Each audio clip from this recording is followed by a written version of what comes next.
Cyber నేరాల పట్ల ప్రజలకు సూచనలు సలహాలు అందించేందుకు నిజామాబాద్ పోలీస్ కమిషనర్ నాగరాజు నూతన కార్యక్రమాన్ని చేపట్టారు. జిల్లా ప్రజలకు ఫోన్ ఇన్ కార్యక్రమం ఏర్పాటు చేసి ప్రత్యక్షంగా సైబర్ నేరాల పట్ల అవగాహన కలిగించారు. ఈ కార్యక్రమానికి షీ టీమ్ సైబర్ క్రైమ్ ద్వారా 500కు పైగా కాల్స్ 500కు పైగా కాల్స్ వచ్చినట్లు సిపి తెలిపారు. సైబర్ నేరగాళ్ల చేతిలో ప్రజలు మోసపోకుండా ఉండేందుకు ప్రజలకు పలు జాగ్రత్తలు చెప్పినట్లు ఆయన తెలిపారు. అపరిచిత వ్యక్తులు పంపించే లింకులను ఓపెన్ చేయకూడదన్నారు.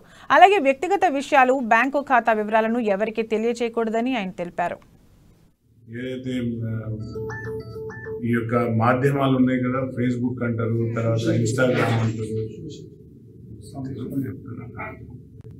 ఈ మాధ్యమాలలో మీరు ఎట్టి పరిస్థితుల్లో మీరు మీ యొక్క పర్సనల్ డేటాను షేర్ చేయకూడదు. ఏదైతే మీరు ఇంగ్లీష్లో సోషల్ మీడియా అంటారో దాన్ని తెలుగులో ఏమంటారు?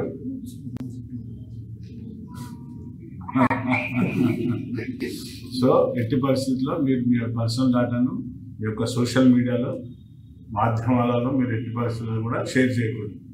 ఓకే, షేర్ చేస్తే ఇలాంటి ప్రాబ్లమ్స్ వస్తాయి మీకు. ఓకే, కంప్లైంట్ ఇవ్వండి, ఒక కంప్లైంట్ ఇవ్వండి, చూస్తాం, వర్కౌట్ చేసి ఎవరు యాక్ట్ చేస్తుందో దాన్ని స్టాప్ చేయండి. మీ పేరు చెప్పండి అమ్మా, ఏం చేస్తుంది చెప్తారు సరిత. థ్యాంక్ యూ అమ్మా. అవునమ్మా, చేయించినామమ్మా.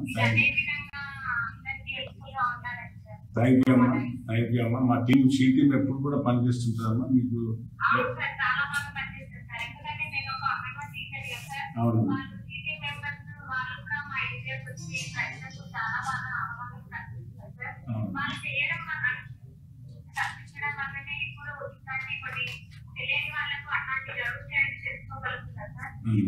థ్యాంక్ యూ అమ్మా. తప్పనిసరిగా మీరు ఇంకేమన్నా చెప్పండి, మళ్ళీ టీమ్స్ పంపిస్తాను. ఎక్కడన్నా మీరు అంగన్వాడీ టీచర్ కాబట్టి ప్రతి దగ్గర మన ఈ అంగన్వాడీలో మీరు అంబాసిడర్గా ఉండండి. మా సైబర్ టీంకు మీకు అంబాసిడర్గా ఇస్తాము. ఎందుకంటే మీరు ఇంత చక్కగా మీకు అవగాహన ఉంది కాబట్టి ఇంకా మహిళలను మనం ఇంకా ఎక్కువ మందిని మనం వారికి ట్రైనింగ్ ఇచ్చే విధంగా, వారికి అన్ని విధాలు తెలిసే విధంగా చేద్దాం.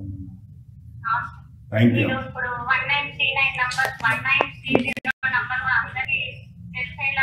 చాలా బాగా పెడుతున్నారు సార్. అక్కడక్కడ పెట్టడం వల్ల కూడా బస్ స్టాండ్ అక్కడక్కడ పెట్టడం వల్ల కూడా తొందరగా ప్రజలు దాన్ని వినియోగించుకుంటారు సార్.